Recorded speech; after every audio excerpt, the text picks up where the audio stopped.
Good morning, Night Ohana. Today is February 20th. Today we're going to be going over a finished product for L.Gasseri.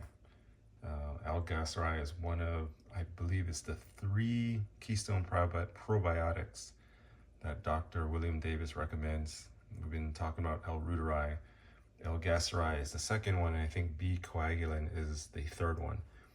And all 3 of those are supposed to be good for SIBO, which is small intestinal bacterial overgrowth. So the first one is keystone is L-Reuteri, second is L-Gasseri, third is B-coagulants. On this video, we'll just kind of be reviewing just a finished product for L-Gasseri. We've done a couple of these. This is probably like the 5th or 6th batch. What's kind of strange is the first 2 batch that we used pasteurized milk came out fine. But then we used ultra-pasteurized a few weeks later, and it came out bad 3 times in a row.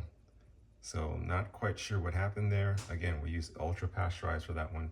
Didn't quite come out. So this one we used ultra-pasteurized again, but a different brand than the previous brand. I think I used Alexander's whole milk A2 ultra-pasteurized. This time I think I used organic brand grass fed ultra-pasteurized. Well, it's not A2, but let's see how this turns out. I checked this a few minutes ago. It was at about 104. This completed about 30 minutes ago, 36 hours. You'll see here that the water is about the level of the milk. You want to keep that to make sure you get a consistent distribution of heat during your culturing process. We're gonna, I guess, do a smell test, and hopefully this will come out. Did one, like I said, a couple of batches a few weeks ago, and they smelled really bad. Not sure exactly what happened, but let's see what happens today. So just to be clear, we made this one from scratch. This L.Gasseri, this is the BNR17. That's the strain. You'll notice that in the title, I'll put the strains that we use because it's extremely important to know what strain that you're using. You don't want to just pick any L-Reuteri strain or any L-Gasseri strain. There's a couple that Dr. Davis recommend that you do not get. And the reason why he doesn't recommend them is because they don't create, I think the term is bacteriocins, which means that it doesn't colonize the gut like it should. It doesn't grab hold in the upper or small intestinal tract the way it should. So the strain really does matter. So again, here we're doing BNR17. I forget the brand that we used. Dr. Davis recommends a couple of brands, but again, the strain being BNR17.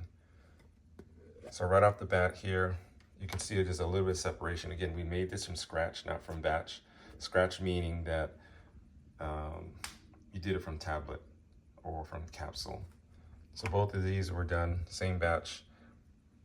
Used I believe I used 3 capsules, and I think it listed it as having 20 billion per capsule. Now how that measures up, I don't know. We tried 2 capsules before, and it just wasn't quite coming out. So when I open this up, it does have a bit of a smell. Let's take the temperature.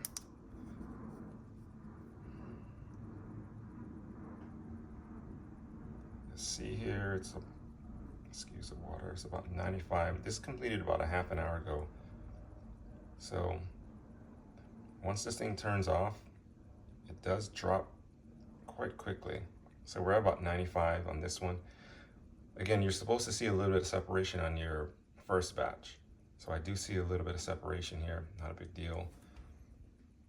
Here, this one, still at 96, 97. So it was about the optimal temperature. You see there, 99. So again, this finished about a half an hour ago. We did 36 hours. Again, just as a reminder, you want to do the full 36 hours. Do not try to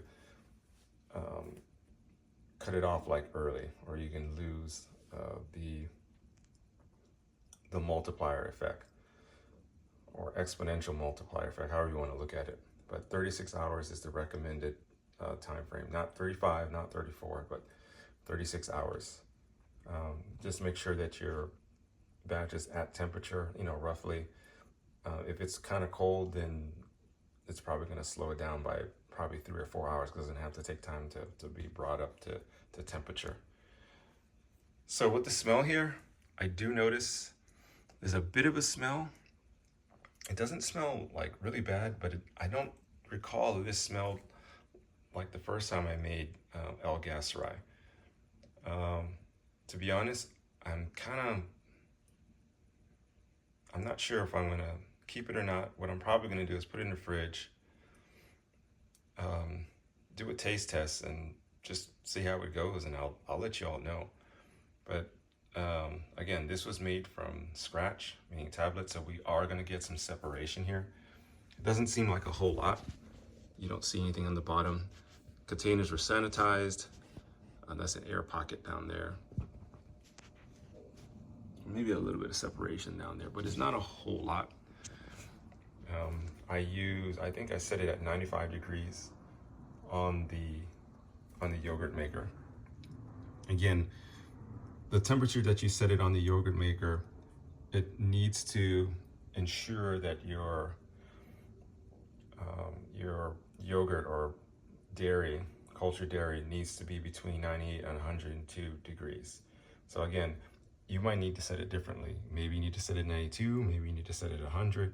It all depends on, you know, the temperature in your house. The other thing you do want to take in consideration is the milk fat content. From what I've seen, it seems like the higher the fat content, the more temperature that it holds.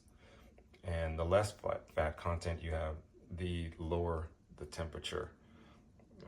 So it seems to make sense. You know, more fat holds heat a little bit more. So test it out for yourself and see what happens, like every 6 hours. Maybe, you know, see what your batch is at. You know, see if you're getting consistent temperature. Seeing, just take note of, like, hey, you know, milk fat content, whether it be 2%, 4%, 6%, 16%, whatever it is. You get to know these things and track these things. Like I said, it will most likely affect the temperature when you're using, say, a yogurt maker. Maybe in another video I'll talk about what the results were for using a crock pot, maybe even sous vide, which is a heater and some water. There are different methods. We're using the yogurt maker method from Ultimate Yogurt. Yeah, that's pretty much it. Like I said, I'll give you, I guess, the final, we'll see what happens. Like I said, I'll put this in the fridge, let it stay there for about 2 hours, kind of do a taste test. Like I said, I'm kind of like 70-30 and whether or not I'm gonna keep this one and make more batches. Other than that, take care, thanks.